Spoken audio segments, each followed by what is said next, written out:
is supposed to be permanent. That's what the forger promised Kimberly Simons when he handed her the fake autopsy report. New face, new name, new life, and the man you're running from will finally let you go. But Kimberly would learn that in a world where mate bonds don't break and alphas don't forget, death is just another lie you tell yourself while the predator watches from the shadows, waiting for you to stop running so he can finally bring you home. This is a story about freedom. Not the kind you earn by fighting or fleeing, but the kind that crumbles in your hands the moment you realize you never had it at all. The kind that makes you spend 2 years building a life from nothing. Minimum wage jobs, sleepless nights, one-room apartments where you jump at every footstep in the hallway, only to discover that every breath of your new life was a gift he allowed you to take. Kimberly Simons was 26 years old when she learned that sometimes the most dangerous cage isn't the one with bars. Sometimes it's built from silk sheets and patient smiles and a mate bond that never stopped burning. And sometimes, just sometimes, the man who terrifies you most is the only one who truly knows you're still alive. The Seagull ancestral castle rose from the northern cliffs like a crown of black iron and old promises. All stone towers and crimson banners that caught the wind like warning bells. Inside its walls, 50 staff moved in perfect silence, cleaning, cooking, bowing, always bowing. But tonight, one room waited in darkness. One room prepared like a shrine. Kimberly Simons had been dead for 2 years. 2 years since the car crash on Route 7, the one where her body burned beyond recognition. 2 years since Duke Charles Seagull had stood at her memorial service, stone-faced and silent, while the pack whispered about the cursed mate bond that drove an Omega to such desperation. 2 years since she'd watched her own funeral on a library computer 3 states away, hands shaking so badly she could barely move the mouse. She'd done everything right. Changed her hair from auburn to black. Wore colored contacts over her distinctive green eyes. Took a new name, Carrie Knowles, boring, forgettable. Found work as a night shift grocery stocker in a town so small it didn't even have a pack house. Paid only in cash. Never made friends. Never stayed anywhere longer than 3 months. She'd survived because she'd become invisible. But invisibility doesn't save you when he was never actually looking.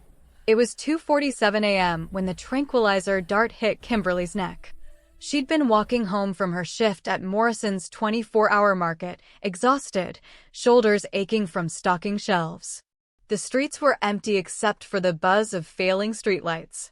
She'd felt it, that familiar prickle at the base of her spine, the one that had kept her alive for 24 months.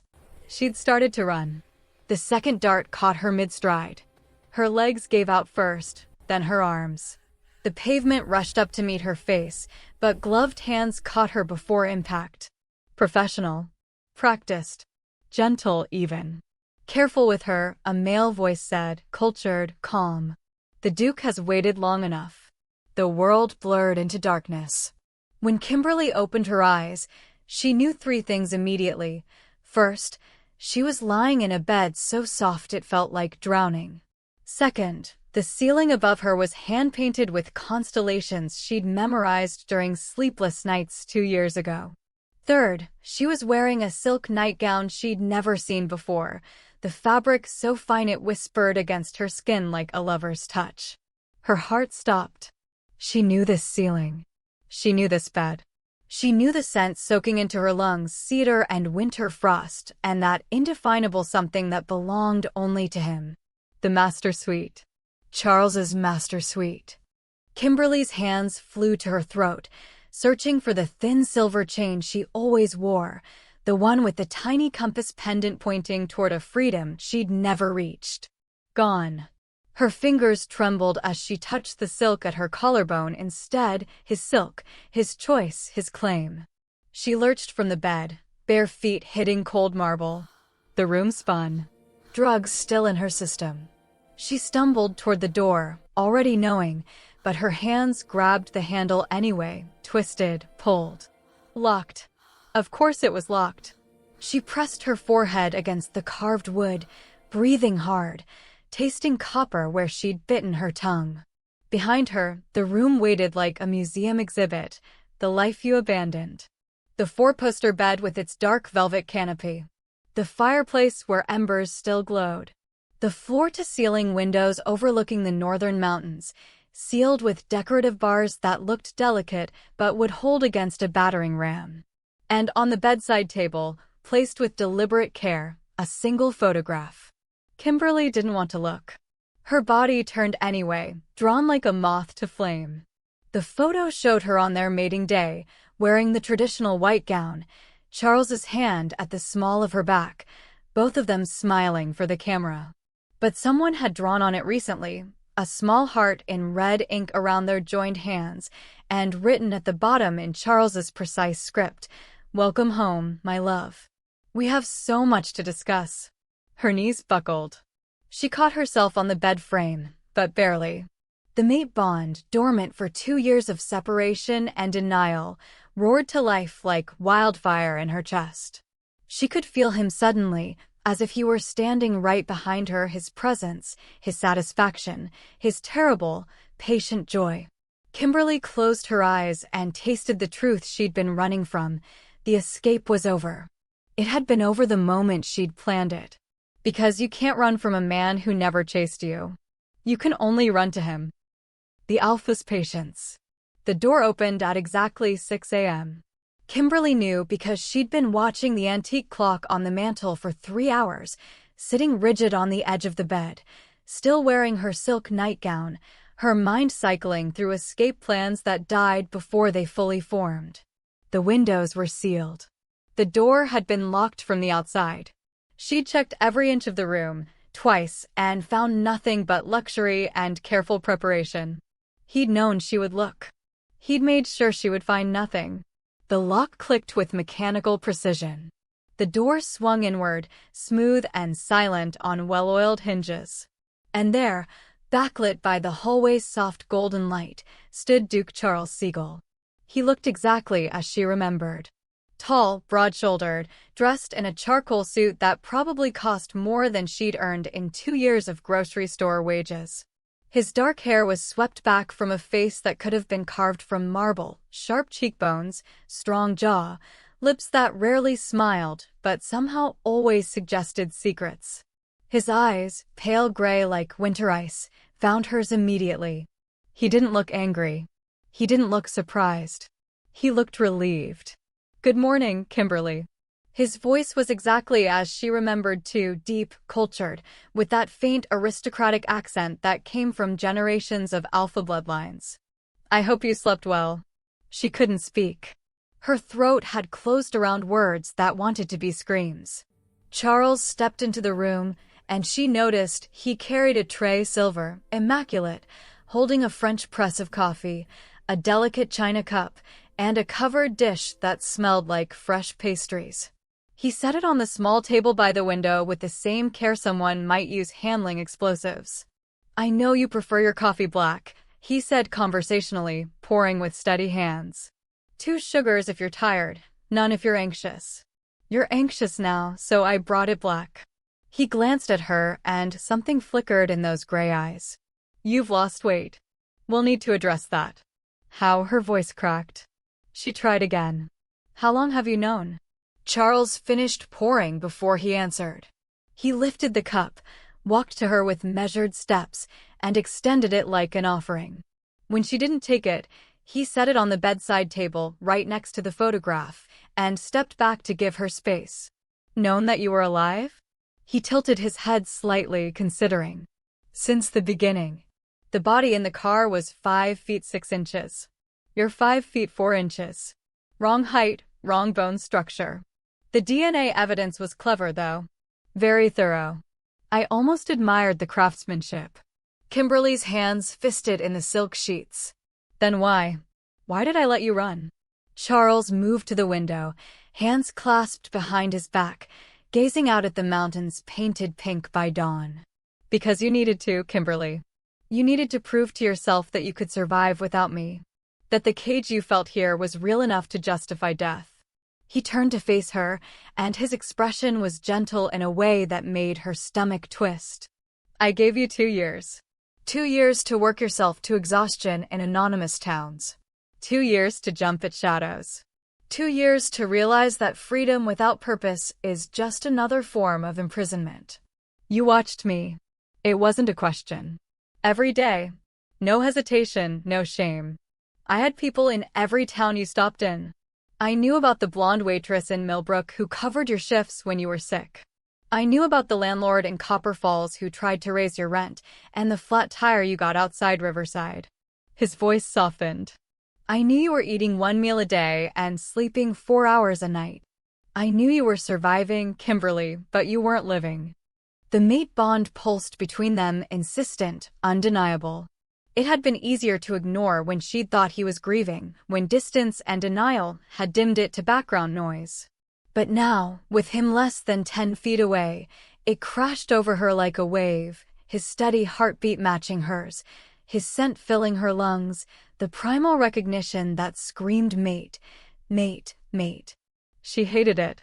She hated how her body responded, how her omega instincts purred at his proximity even as her conscious mind recoiled. You had no right, she whispered. I had every right. Charles's voice hardened just slightly. You are my mate, Kimberly. Bound to me by laws older than this kingdom. Did you truly believe a staged death and a bottle of hair dye would change that? He moved closer, and she couldn't make herself back away. But I'm not a monster. I didn't drag you home the moment I confirmed you were alive. I let you have your rebellion. I let you work through your fear. I gave you time. You gave me false hope. I gave you truth. He stopped at the foot of the bed, his gaze locked on hers. You were never going to be happy out there, living half a life, always looking over your shoulder. This, he gestured to the room, to the castle beyond, this is where you belong. Not because I demand it, but because you know it. You've always known it. Kimberly surged to her feet, fury finally breaking through the paralysis. You're insane. I left because you were suffocating me. Every decision monitored, every friendship vetted, every moment of my life controlled. Protected, Charles interrupted, his voice sharp as a blade. You were protected. And you repaid that protection by faking your death and putting yourself in danger for 2 years. I was never in danger until your men grabbed me off the street. You were always in danger. The words cracked through the room like thunder. Charles's carefully maintained control slipped for just a moment, revealing something raw beneath. Do you have any idea what could have happened to an unmated Omega living alone? The predators who circle vulnerable women in forgotten towns? I had 3 separate incidents where I had to intervene. You what? He stopped, took a breath, smoothed his suit jacket with deliberate care. A man following you home in Riverside. Another who noticed your suppressant prescription at the pharmacy in Copper Falls. A third who asked too many questions about you at Morrison's Market. His eyes met hers again, cold and certain. They won't bother anyone else. The implications hung in the air like smoke. You killed them, Kimberly breathed. I protected what's mine. No apology in his voice. Just as I always have. Just as I always will. She stared at him, this man she'd once loved, this alpha who'd consumed her entire world until she'd had to die to escape it. He stood there in his perfect suit with his perfect posture, talking about murder like it was a civic duty, and the worst part, the absolutely worst part, was that the mate bond was singing. Happy. Content. Safe. Her Omega instincts didn't care about freedom or autonomy. They cared that their alpha had protected them, provided for them, and brought them home. She wanted to scream. What happens now? She asked instead, hating how small her voice sounded. Charles's expression softened. He moved around the bed, giving her plenty of space, and retrieved the coffee he'd poured. He pressed it gently into her hands, his fingers brushing hers for just a moment. Warmth and electricity, and that damned bond.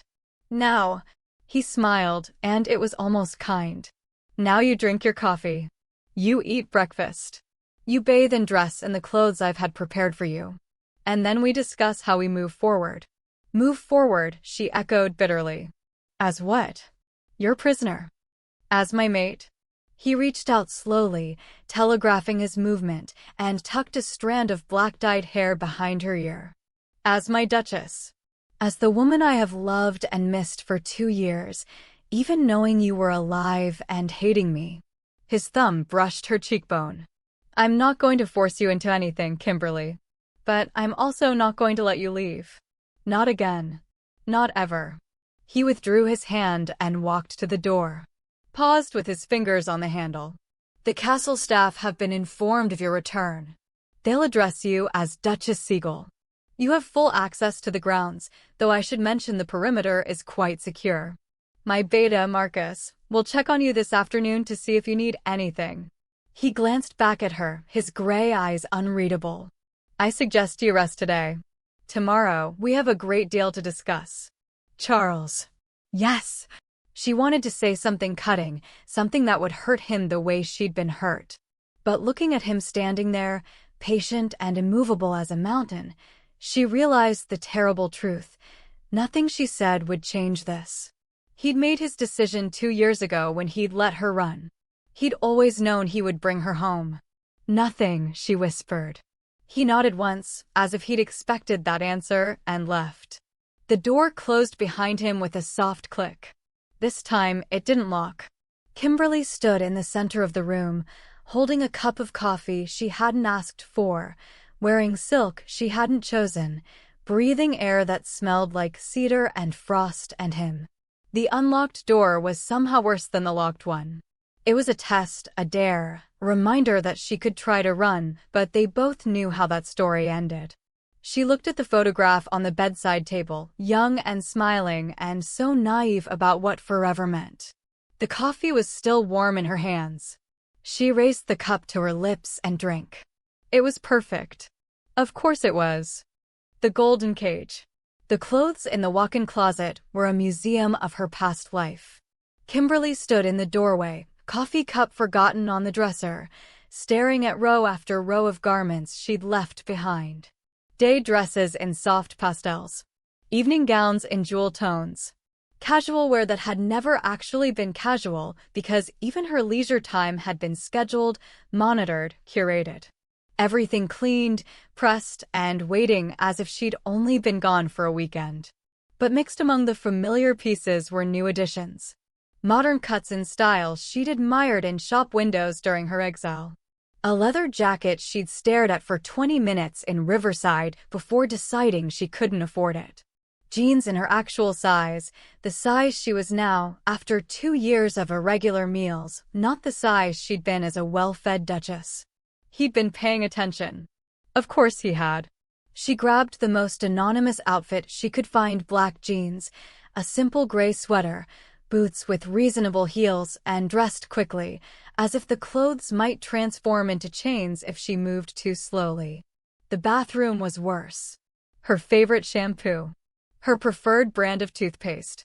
A new bottle of the vitamin supplements she'd been taking sporadically when she could afford them. The castle remembered her better than she remembered herself. By the time she emerged, fully dressed and armored in denial, the breakfast tray had been replaced with a covered lunch service. She hadn't heard anyone enter. The efficiency was its own kind of terror, invisible hands anticipating her needs, phantom servants moving through her space like ghosts. She ignored the food and went to the door. It opened easily under her hand.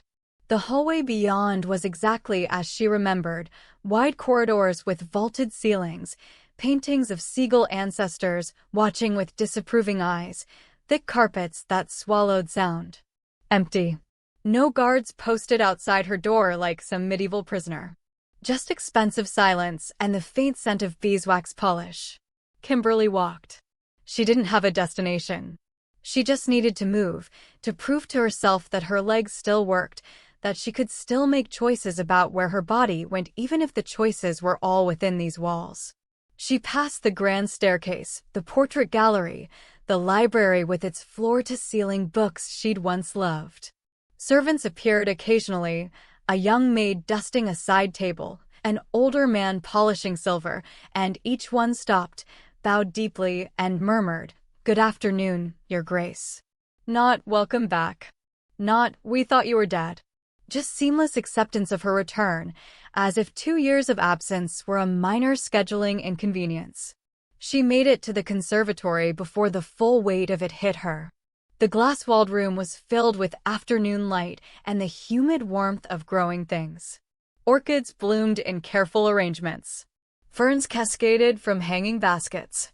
And in the center, impossible and deliberate, was a small garden bed filled with moonflowers, night-blooming flowers that only opened in darkness, pale and fragrant and absolutely not native to this climate. Her flowers. The ones she'd mentioned once, casually, during a conversation about childhood memories. She'd told Charles how her mother had grown them in their tiny apartment's window box, how the scent reminded her of safety and home. That conversation had been 3 years ago. Kimberly's knees buckled. She caught herself on a wrought iron bench, breathing hard, staring at those perfect white blooms that shouldn't exist here, but did because he'd made them exist. Because he'd remembered. Because everything in this castle was a carefully constructed reminder that he knew her, understood her, had been paying attention every single day of their mating. They require quite specific conditions, a male voice said behind her. She spun. A man stood in the doorway, late 40s, dark hair graying at the temples, wearing the formal attire of a senior staff member. His posture was military precise, but his expression was carefully neutral. I don't believe we've met since your return, Your Grace. I'm Marcus Webb, Duke Siegel's beta and head of security. He inclined his head respectfully. His Grace asked me to check if you needed anything. I need to leave, Kimberly said flatly. I'm afraid that's not one of the available options. Marcus moved into the conservatory with the easy confidence of someone who'd fought and won more battles than he'd lost. However, within the estate grounds, you have complete freedom of movement. The gardens, the library, the music room, the stables, all accessible. How generous. She didn't bother hiding the bitterness. Marcus studied her with eyes that had seen too much to be shocked by anything. Duke Siegel has instructed the staff that you are to be treated with the utmost respect and provided anything you request, within reason. If you'd like to take a walk in the gardens, I can arrange for. I don't want a chaperoned walk. I want to leave. Then we're at an impasse. He clasped his hands behind his back. May I speak candidly, Your Grace? Can I stop you? A ghost of a smile touched his lips. I've served Duke Siegel for 15 years. I was here when he met you. I was here when you mated. I was here when you left. He chose the word carefully. And I was here for every day of the 2 years after. Kimberly's hands clenched into fists. Was he heartbroken? Did he grieve convincingly? He was methodical, Marcus said quietly. He confirmed your survival within 72 hours. He established surveillance within a week. He monitored every aspect of your new life with the same focus he applies to running a duchy. He paused. And every night, he came to this conservatory and sat with those flowers you're looking at now. He never said why. But I knew. She didn't want to feel anything about that. She couldn't afford to. He had no right to stalk me for 2 years. No, Marcus agreed. He didn't. But he also didn't drag you home after 2 weeks, which is what every other alpha in his position would have done. He gave you time. Whether that makes him better or worse than the others, I'll leave you to decide. And now? Now he's determined to make this work. Marcus's expression remained neutral, but something shifted in his tone. Which means you're not leaving, Your Grace. Not through the front gate, not over the walls, not through any route you're currently considering. The security here is designed to keep threats out, but it works just as well in reverse. I've made sure of it. The honesty was almost refreshing. No pretense of choice. No false kindness.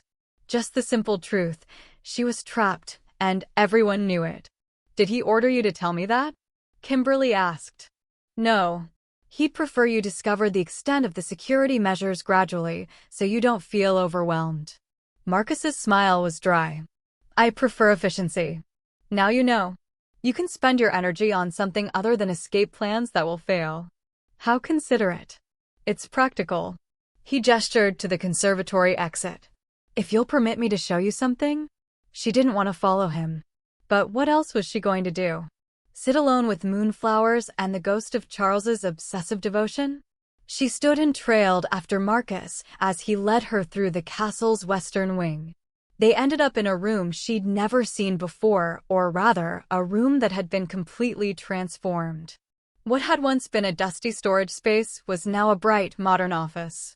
Computer, printer, bookshelves lined with reference materials, a comfortable chair positioned near windows that overlooked the gardens.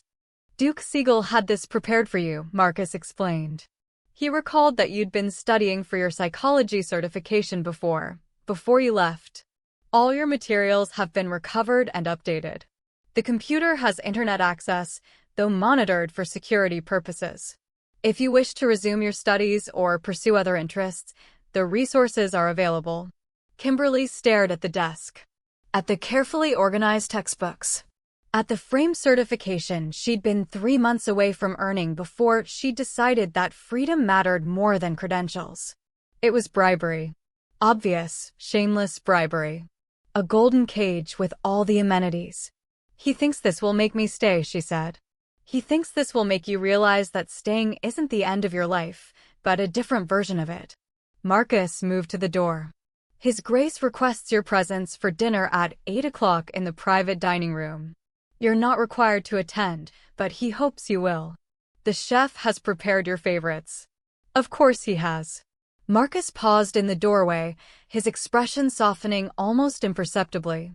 For what it's worth, Your Grace, I don't think Duke Siegel is doing this to punish you. I think he's doing it because he doesn't know how else to love someone without consuming them entirely. He's an alpha duke. Control is bred into his bones. The difference is that he's trying, in his own terrible way, to give you something resembling autonomy within the boundaries he can tolerate. That's not autonomy. That's just a prettier prison. No, Marcus agreed. It's not autonomy. But it's what you're going to get. The question is what you do with it. He left before she could respond. Kimberly stood alone in her new office, surrounded by her old dreams and new accommodations, and felt the walls of the golden cage close around her with the weight of inevitability.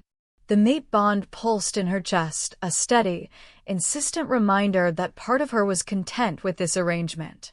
Part of her that didn't care about freedom or dignity, only that their alpha was near and attentive and providing. She hated that part of herself almost as much as she hated him. Almost. At 7:45 p.m., she made her decision.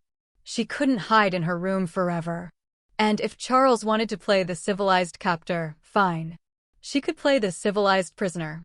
At least until she figured out what the hell to do next. She changed into one of the dinner dresses hanging in the closet, deep green silk that matched her real-eye color, the one he would have chosen, and braided her black-dyed hair with mechanical precision. No makeup. No jewelry. Just enough effort to avoid insult, not enough to suggest compliance. At exactly 8 o'clock, she walked into the private dining room. Charles was already there, standing by the window with a glass of wine, dressed in dark slacks and a white shirt with the sleeves rolled to his elbows. He turned when she entered, and something fierce and satisfied flashed across his face before his expression smoothed into polite welcome. Kimberly. He set down his wine and pulled out a chair for her. Thank you for joining me. She sat without taking his offered hand. Did I have a choice? Always. He took his seat across from her as servants materialized to pour wine and present the first course, butternut squash soup with sage oil, her favorite autumn dish. Though I'm glad you chose this. The soup was perfect. The wine was perfect. The candlelight was perfect. And across the table, Charles watched her with those pale gray eyes that missed nothing. How was your day? He asked, as if they were a normal couple having a normal dinner. Kimberly lifted her wine glass and met his gaze over the rim. I discovered my prison has excellent amenities. Very thoughtful. I prefer to think of it as home. Of course you do. His lips twitched. Almost a smile. You're angry. That's good. Anger means you're engaging rather than retreating. I was worried you'd spend the first few days in silence. Would you prefer I throw things? If it helps. He was serious. You're allowed to be furious with me, Kimberly. You're allowed to hate this situation. I won't punish you for honesty. Just for leaving. You're not being punished for leaving. Charles leaned back in his chair, considering her with that analytical intensity she remembered too well. You're being kept from leaving again. There's a difference. Is there? Yes. He picked up his fork, but didn't eat, just turned it over in his elegant fingers. Punishment would be taking away the things that make you feel human, your studies, your privacy, your choices within these walls. I'm giving you all of that. What I'm not giving you is the option to disappear into another anonymous town and slowly destroy yourself out of misplaced principle. Misplaced, Kimberly repeated, the words sharp as glass. Yes. No hesitation. You left because you felt suffocated. I understand that. But the solution to feeling overwhelmed isn't to cut yourself off from everything that matters and survive on scraps. The solution is to establish boundaries here with me in the life we're supposed to share. I tried that. You ignored every boundary I set. Because you set impossible ones. His voice remained calm, but something heated beneath it. You wanted to work a regular job outside the castle in a completely unsecured location. You wanted to travel alone to visit friends I'd never met. You wanted to make decisions about your safety without consulting me. Those aren't boundaries, Kimberly. Those are risks I couldn't accept. They're called normal human activities. You're not human. You're an Omega mated to a Duke. Charles set down his fork with careful precision. Whether you like it or not, that comes with certain realities. You're a target. You're valuable. You're mine to protect. I can't do that if you're working night shifts at a grocery store where any unstable alpha could scent you. And he stopped. Breathed. I won't apologize for keeping you safe. Even if it meant keeping me prisoner? If that's the cost, yes. At least he was honest. The servers brought the second course, duck breast with cherry reduction. Kimberly's stomach growled despite herself. She hadn't eaten all day, too anxious and angry to touch the meals that kept appearing in her room. Charles noticed. Of course he noticed.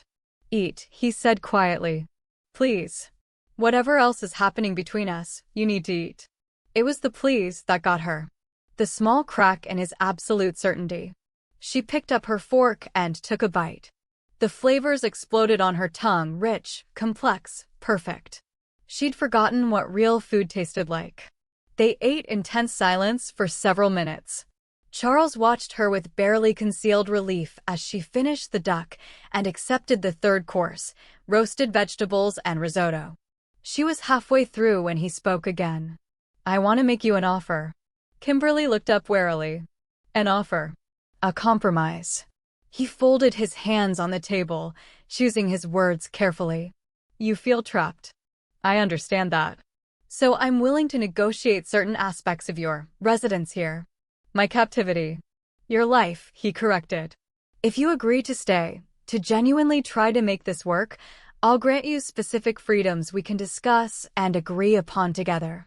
And if I refuse? His expression hardened. Then nothing changes. You remain here under the current circumstances, and we continue this dance until you accept the inevitable. But I'd prefer you choose to stay. I'd prefer you choose me. Kimberly laughed, bitter and sharp. You kidnapped me. You're holding me against my will. And now you want me to choose you. Yes. Simple. Absolute. Because I believe, somewhere beneath your anger and fear, you know this is where you belong. You know that running was never the answer. And you know that I love you, perhaps too much, perhaps in ways that frighten you, but I love you truly. The mate bond surged at his words, flooding her system with warmth and recognition, and a treacherous sense of rightness that made her want to scream. Love doesn't look like this, she whispered. Doesn't it? Charles leaned forward, his gray eyes intense. I spent 2 years watching you suffer. Watching you work yourself to exhaustion. Watching you jump at shadows and live on the edge of desperation. And I waited, Kimberly. I waited because I hoped you'd come home on your own. I hoped you'd realize that whatever flaws exist in our bond, it's still better than the alternative. But you never did. So yes, I brought you home. And I'll keep you here as long as it takes for you to understand what I've always known. We're better together than apart. Even if I hate you, even then. He reached across the table, his hand open, palm up. An offering, not a demand. But I don't think you hate me. I think you're terrified of how much you still love me despite everything. I think that's why you ran. Not because I was suffocating you, but because you were losing yourself in the bond and didn't know how to maintain your identity while being mated to someone like me. His hand remained extended. Kimberly stared at it. She should refuse. She should throw her wine in his face. She should do anything except acknowledge the terrible truth in his words. But she was tired. So tired of running, of fear, of pretending she hadn't felt the mate bond pulling at her every single day for 2 years. So tired of lying to herself about what she wanted versus what she needed. Slowly, hesitantly, she placed her hand in his. His fingers closed around hers, warm, strong, careful, and the bond sang with satisfaction. There, Charles said softly, his thumb brushing across her knuckles. Was that so terrible? Yes, Kimberly thought. Because it wasn't terrible at all. It felt like coming home to a burning house and realizing you'd missed the flames. What happens now? She asked, echoing her question from this morning. Charles smiled, a real smile this time, small and almost gentle. Now we negotiate. Tomorrow, you tell me what freedoms matter most to you. And I'll tell you what boundaries I can't compromise. And we'll find a middle ground that lets you breathe while keeping you safe. And if we can't? His grip tightened fractionally. We will. Because the alternative is unacceptable to both of us.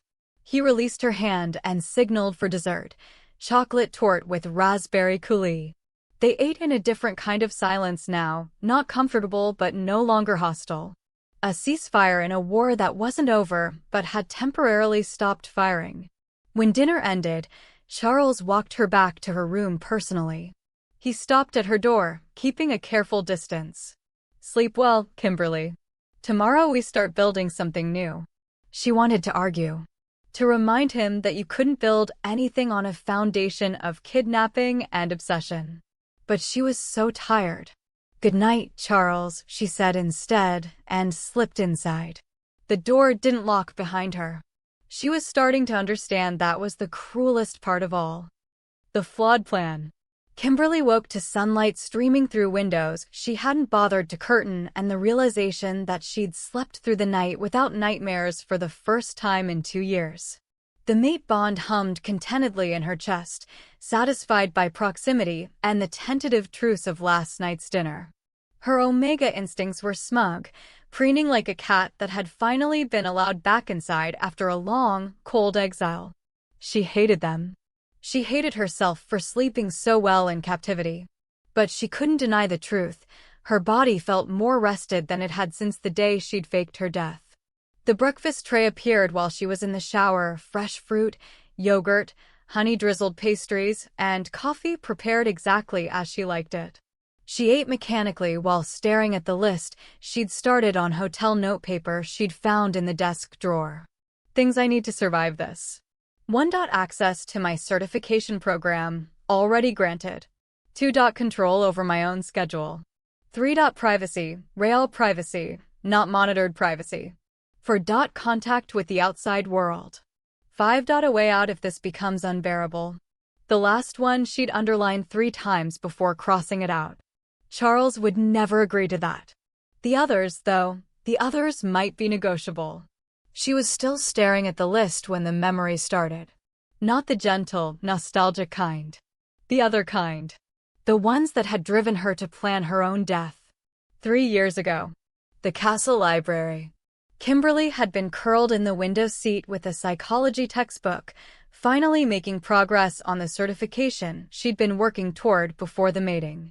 Charles had entered quietly, but she'd felt him immediately. The bond always announced his presence like an alarm. "You've been here for 4 hours," he'd said, not unkindly. "I'm studying." "You're hiding." He'd crossed to her, placed a hand on her book. Dr. Morrison called. You missed your appointment at the PAC clinic. I didn't miss it. I canceled it. Without telling me. His voice had gone cool. You know I need to be informed of changes to your schedule. It was a routine checkup, Charles. Not a security threat. Everything involving your safety is a security threat. He'd crouched beside her, taken her hand. I need to know where you are, Kimberly. Always. It's not about control. It's about protection. But it had been about control. It was always about control. The appointments he vetted. The friends whose backgrounds were investigated. The job offer at the PAC Community Center that he'd quietly eliminated because the building's security was insufficient. The slow, steady erosion of her autonomy under the banner of his love. She'd stayed because she'd loved him. Because the mate bond made separation physically painful. Because she'd believed she could change his mind, establish boundaries, make him see that love without freedom was just another word for possession. She'd been wrong. 2 years ago. The Castle Gardens. I'm leaving, she'd told him. Simple. Direct. This isn't working, Charles. I'm suffocating here. He'd gone very still. We can make adjustments. I don't need adjustments. I need space. I need a life outside these walls. You have a life. I have your life. The words had exploded out of her. Your schedule, your rules, your decisions about what's safe and acceptable and allowed. I'm not your mate, Charles. I'm your prisoner with better accommodations. His jaw had tightened. If you leave, I will find you. Then I'll make sure you can't. She'd meant it as defiance. He'd heard it as a promise. And something in his eyes had shifted from desperate to calculating. Kimberly. His voice had dropped to that dangerous, quiet register. If you try to leave me, if you try to break our bond through distance or denial, I will use every resource at my disposal to bring you home. Do you understand? Every resource. She'd understood. That's why she'd had to die. A knock at the door shattered the memory. Come in, Kimberly called, expecting a servant. Marcus Webb entered instead, carrying a tablet and an expression of professional neutrality. Good morning, Your Grace. Duke Siegel is currently handling duchy business and asked me to facilitate your preparations for this afternoon's negotiation. Preparations. He wants you to have all relevant information before you meet. Marcus set the tablet on her desk. This contains details about the security infrastructure, the staff protocols, and the current political situation affecting the duchy. He believes transparency will help you make informed requests. Kimberly eyed the tablet like it might explode. Why would he give me information about security measures? Because he's not trying to keep you ignorant, Your Grace. He's trying to help you understand why certain restrictions exist. Marcus gestured to the screen. I've also included my contact information. If you have questions about any of the protocols, you can ask me directly rather than operating on assumptions. It was reasonable. Disturbingly reasonable. Can I ask you something? Kimberly said. Of course. Why do you serve him? You seem like a decent person. How can you work for someone who kidnaps his own mate? Marcus was quiet for a long moment. Then he pulled out the chair across from her and sat, not the action of a servant, but of someone preparing for an honest conversation. 15 years ago, I was a soldier in the Northern Territory conflicts, he said. My unit was ambushed. We were outnumbered, outgunned, and cut off from support. We should have died. He leaned back in the chair. Duke Siegel was 23 years old, fresh out of the Alpha Command Academy, and technically not authorized to be in that region. He came anyway. Pulled my entire unit out of an impossible situation using strategy that shouldn't have worked, but did because he's brilliant and ruthless and completely unwilling to accept failure. That doesn't excuse. I'm not finished. Marcus held up a hand. After the rescue, I asked why he'd risked a diplomatic incident to save a unit of common soldiers. Do you know what he said? Kimberly shook her head. He said, because they were mine to protect. Marcus's expression was unreadable. That's who Charles Siegel is, Your Grace. Everyone under his protection, his soldiers, his staff, his duchy, his mate, they're his to protect. He will move heaven and earth, break laws, destroy threats, and yes, even restrict freedom to keep his people safe. It's not about control for control's sake. It's about an alpha who cannot tolerate the possibility of failure when it comes to those he considers his responsibility. But I'm not his responsibility. I'm his partner. To him, you're both. Marcus stood. I'm not telling you to forgive him or accept this situation. I'm telling you who you're dealing with. Duke Siegel will negotiate with you in good faith this afternoon. He'll give you real concessions. But he will never, under any circumstances, give you the freedom to put yourself in danger. That's the boundary he can't cross. Everything else is on the table. He moved to the door, then paused. One more thing, Your Grace. The staff gossip. They know you tried to leave, and they know Duke Siegel brought you back. But do you know what they're saying about it? That I'm a spoiled Omega who didn't appreciate what she had? They're saying Duke Siegel spent 2 years becoming a ghost of himself. That he worked twice as hard and slept half as much. That he came to the conservatory every night and sat with your flowers until dawn. Marcus's voice softened. They're saying they've never seen him smile the way he smiled when you came down to dinner last night. Make of that what you will. He left before she could respond. Kimberly sat alone with the tablet and her thoughts. She pulled up the security files Marcus had mentioned. Floor plans. Guard rotations. Perimeter sensors. Camera locations.